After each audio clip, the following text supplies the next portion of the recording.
My name is Gillian Lester. I am a professor at Columbia Law School in New York City, and I've done work in the area of the workplace, and I'm particularly interested in the effect of AI. Hi everyone, my name is Anka Reuel. I'm a PhD candidate in computer science at Stanford University. I'm also a fellow at the Harvard Kennedy School, and I serve as a vice chair for the European Commission in the ongoing code of practice process for general purpose AI. Hello, my name is James Ong. I'm from Singapore. I'm the founder and the managing director of Artificial Intelligence International Institute. It's an AI think tank that advocates AI for humanity. I'm also a professor at Singapore University of Technology and Design. Hello everyone, my name is Abhivardhan. I hail from Lucknow. I'm the chairperson and founder of the Indian Society of Artificial Intelligence and Law. By virtue of my profession, I'm a technology lawyer. I consult on AI governance, but ISAIL is something through which I engage in efforts of AI standardization in an emerging AI ecosystem in India. So, yeah. Hi everyone, my name is Var Shankar. I am the Chief AI and Privacy Officer of a company called Enzai that helps other organizations comply with AI laws. Prior to this, I led the Responsible AI Institute, where we sought to advance the state of the art for AI certification and worked with large companies like KPMG and Chevron to build industry best practices. Like many of my co-panelists, I'm also an attorney by background, and I live in New York City. So looking forward to the conversation today. Thank you, everyone. I guess I should probably introduce myself properly as well. So my name is Leo Mirani. I'm from Bombay, and I'm a journalist at The Economist. I'm not an expert on AI, and I'm also not a lawyer, but I am good at asking questions, which is what I'm going to do today. The thing we're talking about today is regulating AI, or regulations around AI, and some specifics. Maybe, Abhivardhan, you can tell us a little bit about how both India as the central government, the Indian state, as well as Indian states are thinking about this. And then perhaps, James, you can tell us a little bit about the areas of the world that you're familiar with. But Abhivardhan, please. Sorry, James. No, yeah.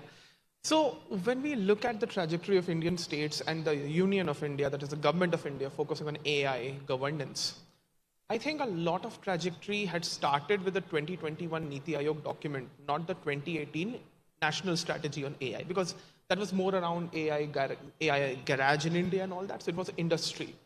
Now, when we pivot largely into governance, it starts with things about privacy, facial recognition technologies. Then it gets into issues of anonymity of data in the medical sector, right? iSpirit is working on it very closely with MIT, which is Ministry of Electronics and Information Technology. But if you look at January 2025 itself, I think there have been 3 important documents related to AI and data law which actually came up. One was the draft data protection rules, because that covers one aspect about artificial juridical person to implement the data protection law of our country. Second is this election commission guidelines on deepfakes, because the Delhi High Court, so many high courts are concerned about the use of deepfakes and how it affects people scamming and all those cybersecurity issues. But if you look at state governments, few governments have started initiatives. So Maharashtra already has started something. On regulatory sandboxes and fintech, there's been work. But if you look at Uttar Pradesh also, they declared Lucknow as an AI city, but that's more about initial capacity building. But I think it's in a position that they're not ready for governance yet, because a lot of principles need a trickle-down effect of understanding, which is not achieved at a state level yet. So I'll stop there for now. But yeah. All of you know there's a lot of bureaucracy in India. There's a lot of form filling and KYC and this and that and everything, right?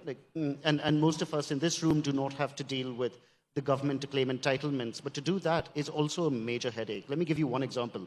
To get an old age pension or a widower's pension, you have to send the government a life certificate every year. Basically, go to your local bureaucrat's office and get a thing saying you are actually alive, because our system of birth and death registration is not very good. Anyway, all of these things are very, very hard for most people to do.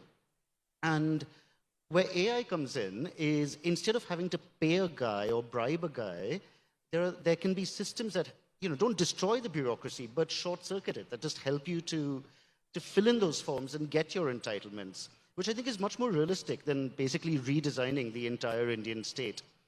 Other examples like that, because I think we talk a lot about disruption in inverted commas, but other examples elsewhere where what AI could do is not necessarily provide a wholesale rewrite of models, but just make them work better.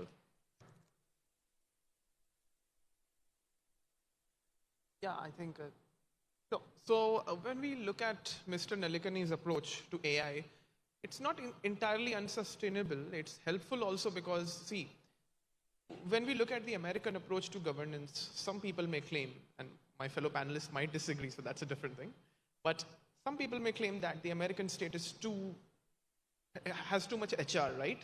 In India, it's entirely the reverse. The Indian state has a lack of capacity across levels: municipal governance, state governments, the governor, the prime minister's office, many other things.